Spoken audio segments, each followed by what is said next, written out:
Welcome everyone to today's session. So we will talk about Surge Yoga, the different energy centers and different channels that we have in our body, and we will try to understand what Surge Yoga is all about and what's the technique using which we raise the Kundalini energy within us using Surge Yoga. So Surge Yoga is actually a technique, very simple technique that was introduced by Srimataji Nirmala Devi, who's the founder of Surge Yoga back in 1970. She wanted to find a unique way, but yet a very simple way using which the Kundalini energy within us can be awakened. And she explained that during this state of Kundalini awakening, one feels complete thoughtless awareness, where the mind becomes completely silent and we connect with the universal energy. And when we connect with the universal energy, we in turn connect with our true self. So Sahaja is actually a living process. It's more like how a seed is sprouting. It's very natural when there isn't much that you can do about it, but to just enjoy that process. And it's not really a ritual or a repetitive uh, effort that we try to do. It's completely effortless, and it completely depends on the pure desire of the person who's doing it. So we spoke about Kundalini. Kundalini energy lies on our spinal cord. It's at the base of our spine. It's a triangular inverted bone which contains all of the energy, um, all of the divine energy that helps us to connect ourselves with our true self. And it's in a coiled serpent shape. Um, and it's completely pure, nurturing, and we always have this energy within us when we are born. But this energy is in a dormant state, and using the technique of Surge Yoga, we try to raise this energy through our central channel. And when this energy rises through the central channel, touching each of the seven energy centers within ourselves, and reaches the seventh energy center, that's when we say that we are connected to our true self, we are connected to the divine energy. And when this happens, we feel a cool breeze on top of our head, on our palms, and we feel the inner peace and this divine energy within us. So, what are these energy centers? Energy centers are basically these colored dots that we see over here, and they give us different qualities within us and also govern the organs around it. So, to begin with, we have the first energy center, which is called as Muladhara. It is at the base of the spine. And this energy center gives us different qualities like innocence, purity, fearlessness, security. And it basically helps us to enjoy life like a child without worrying too much, but to find joy and happiness in everything that we do. Similarly, we have the Swadhisthana Chakra. This is the second energy center, which helps us with creativity, pure knowledge, inspiration, and wisdom. And this chakra actually gets affected when we are overthinking, when we are distracted. So when we try to energize this energy center, it calms us down because our thoughts, which is actually directly linked with the state of our liver. So anytime we are in a state of overthinking or we worry too much, our liver gets heated up, which in turn affects this energy center. So with the help of Swadhisthana Chakra, it helps us to keep a very cool mind and not react, but to respond to situations. Moving on, we have the Nadi Chakra, which is the third energy center on our stomach. And then, as we can see, it also has a larger area around it called as void. So, Navi Chakra together with the void gives us a state of satisfaction, peace, and generosity. We're able to find the state of inner contentment, and it this energy center uh, kind of helps us get rid of all kinds of anxiety and worries about finance and those kind of things, and kind of gives us a complete state of peace to enjoy what we have and to not worry too much about other things. Um, and also, the void makes us our own master, so we are not easily influenced by external factors, but gives us the ability to be our own master and decide things for ourselves. Moving on, we have the Anahata Chakra, which is the heart chakra.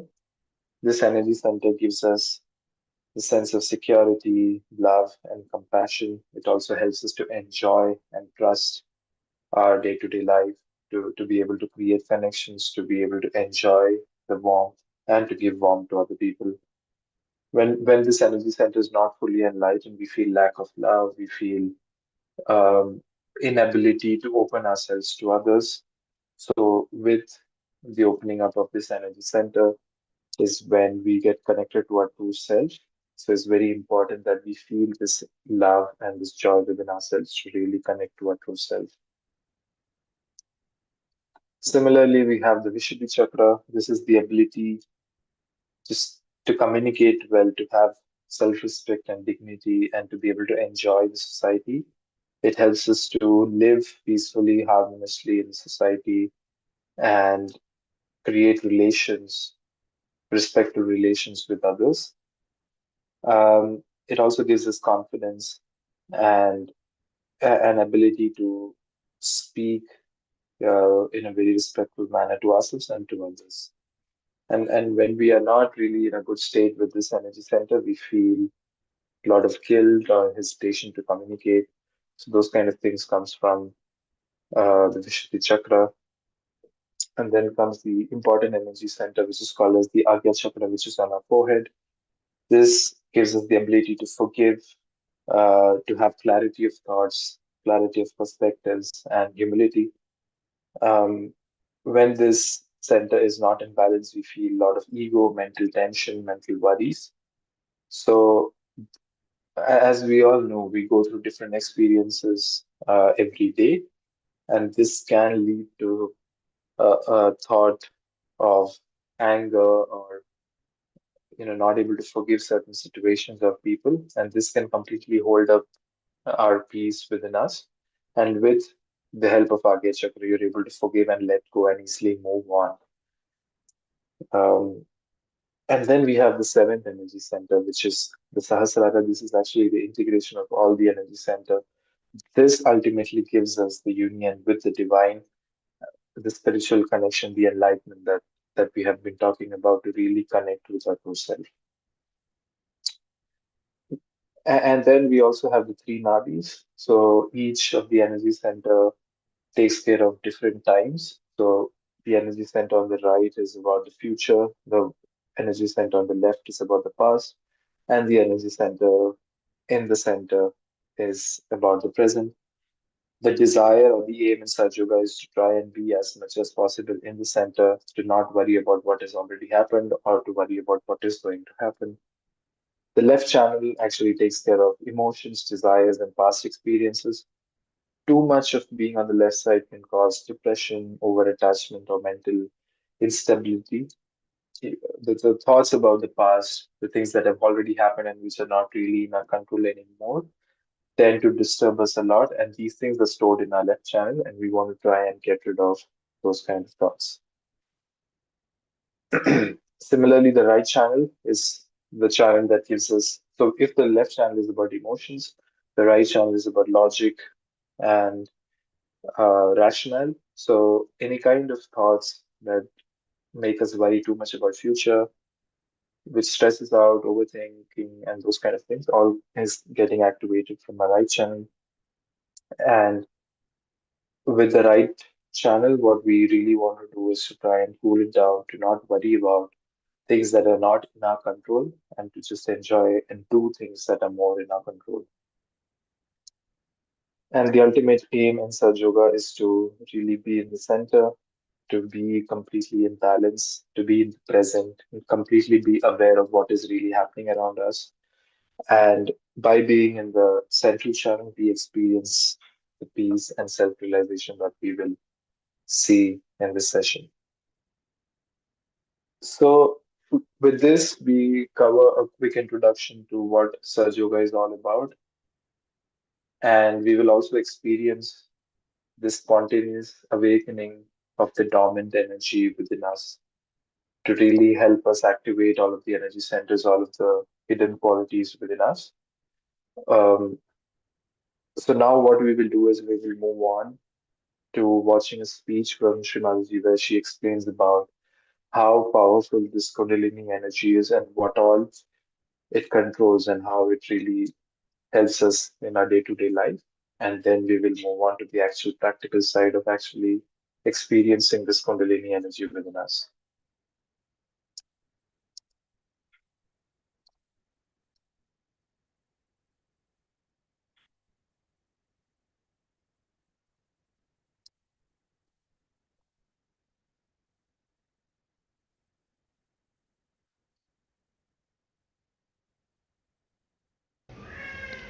I bow to all the seekers of truth.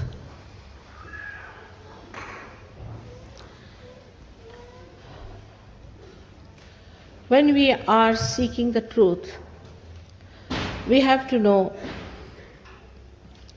we have to be honest about it. Because it is benevolent for us, not for others. We are seeking the truth for ourselves, not for others. The, another thing we have to remember, very humbly, that truth is what it is. We cannot change it, we cannot organize it, we cannot maneuver it. It is what has been and will be. And what is the truth? The truth is that you are the spirit. You are not this body, you are not this mind, you are not this ego, and you are not this conditioning. You are the spirit. But so far, you have been a human being. But to be a human being itself is a very great thing. Is the greatest thing to be a human being. Perhaps we have not realized the value of our life because we do not know what we are. The way we waste our time, waste our energies, waste our attention on things which are senseless because we still have to understand the greatness of our being. Human beings are made with such care, so beautifully, such delicate working of the divine, from amoeba to this stage, passing through various stages. Such a beautiful thing has been created as a human being. But first we must have this attention to ourselves that there must be something. It cannot be a purposeless doing. It cannot be something just a chance. It's a wrong idea to play with. If the gravitational force of the earth or any one of the galaxies changes, there will be disaster, absolute disaster. So many things in the cosmos if you study. The coefficients that works out the different balancing and the different weights and the movements of the different bodies show us that there must be some purpose. And they do not trouble us. It's all as if made for the stage for human beings. That the human beings have to come on the stage and all the preparation is made for the great drama. I think it's high time that great scientists should look at it. and start wondering why is it the way it is made, why we are so much looked after. The whole cosmos seems to be within ourselves, as if we have buttons which move the cosmos, which control the cosmos. Everything is going on so smoothly otherwise, except when we do not try to understand ourselves. It has been said practically in all the scriptures that you have to seek yourself. You have to find yourself. Though I think many of the scriptures have been a little bit changed and have been used for certain purposes, still they could not get over this point that you have to become the self. You have to be born again. But that is not an artificial thing. We are human beings, not artificially made. We are made really by some sort of a living force from amoeba. We are not just made with some sort of a thinking or a mental projection. It is not a mental projection by which we have been human beings. It is something spontaneously happening, a living force within us which has brought us to this stage, with a purpose, with a meaning. And now, at this stage, we are free to do what we like. Many people ask me, what was the need to give this freedom to human beings? It was very necessary. If you have to have the ultimate freedom, you must know how to deal with it. You have to understand.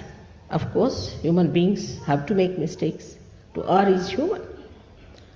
And we have to understand that this trial and error business has made us understand. Also, those who have not understood must understand that there must be a wiser, a surer way to achieve that goal of self-realization, of self-knowledge. Self-knowledge we do not have, we must admit very humbly. We have had no system by which we could know ourselves. But think of a computer that is a human being is. As soon as you see me, you know I am there. You don't have to go for programming. You don't have to consult anything. You don't have to use any kind of computer or some sort of a complicated machinery. Automatically, spontaneously, in a split of a second, you know that I am standing before you and talking to you. Such a computer we cannot create. But the divine has created such a great computer, and that is the human being. And this human being is the only one who is going to achieve that higher state which we call as the spiritual state of the self.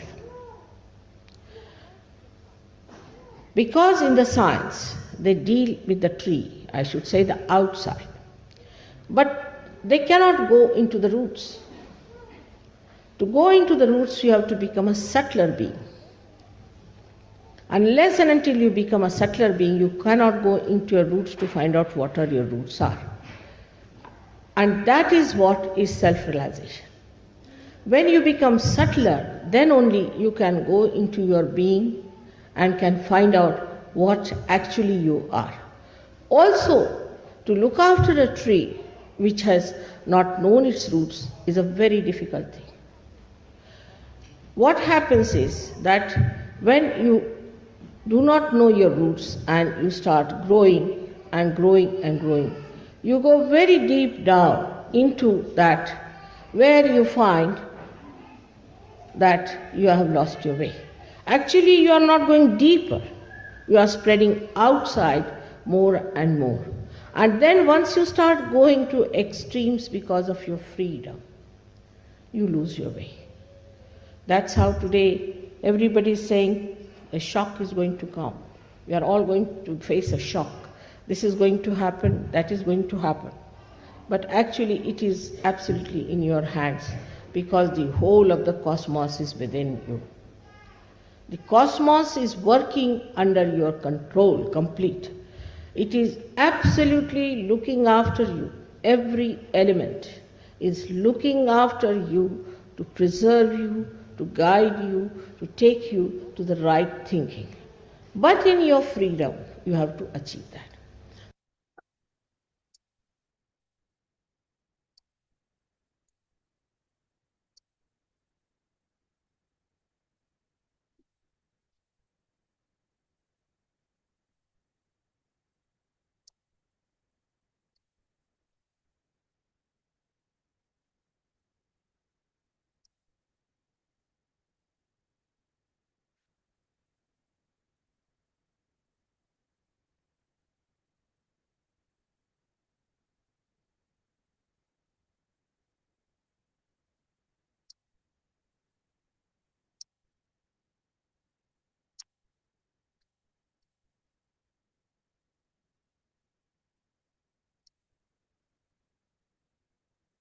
So we can start with the process of actually experiencing this energy within us. So we will do certain simple steps, and along with that steps, we will also take some affirmations. Um, Also on the screen, you will see an example of how exactly you have to place your hands. Everything will be done with the right hand.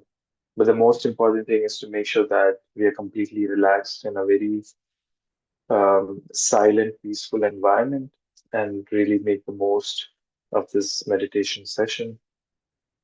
So we can find a nice place, sit comfortably, and we begin with the first step. Take our right hand, and we place it on our heart, and we take the first affirmation. Mother, I am the spirit. Mother, I am the spirit. All the affirmations that we will take it with complete love and pure desire. Mother, I am the spirit.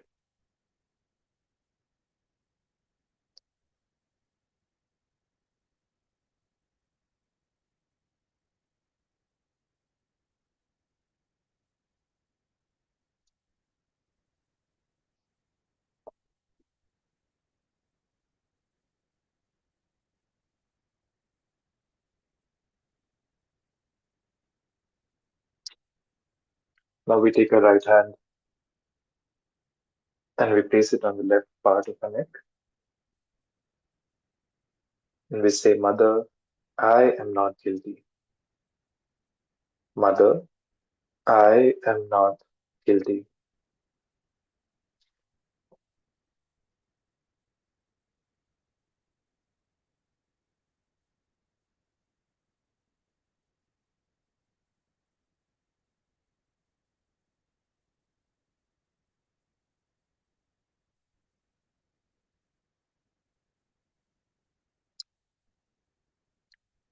Now we take our right hand and we place it on our forehead and we say, Mother, I forgive everybody, including myself. Mother, I forgive everybody, including myself.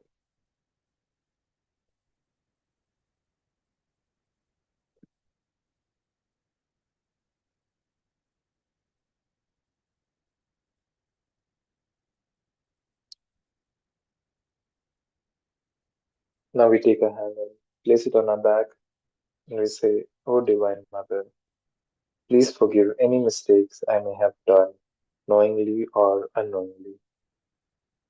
O Divine Mother, please forgive any mistakes I may have done, knowingly or unknowingly.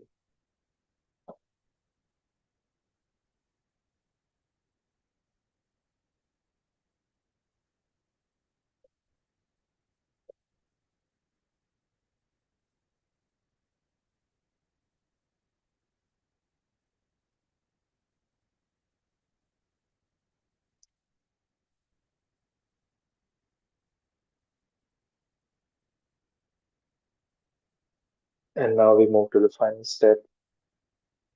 We take our right hand, place it on top of our head, and with a complete desire to awaken this energy, we say, Mother, please give me self realization. Mother, please give me self realization.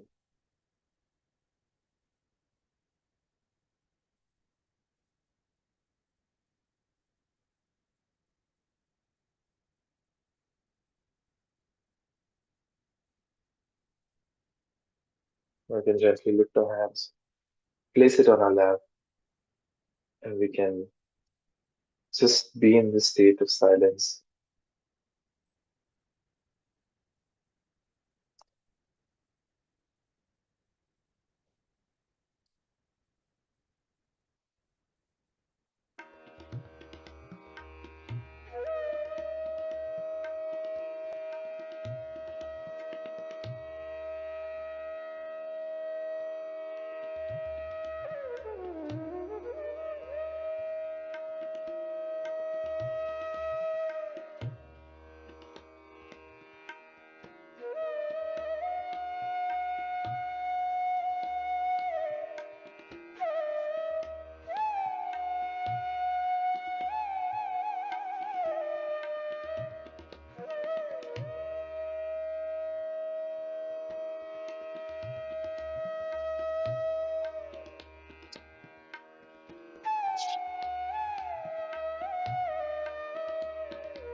Can now gently open our eyes and we can bow to the Mother Kundalini within us.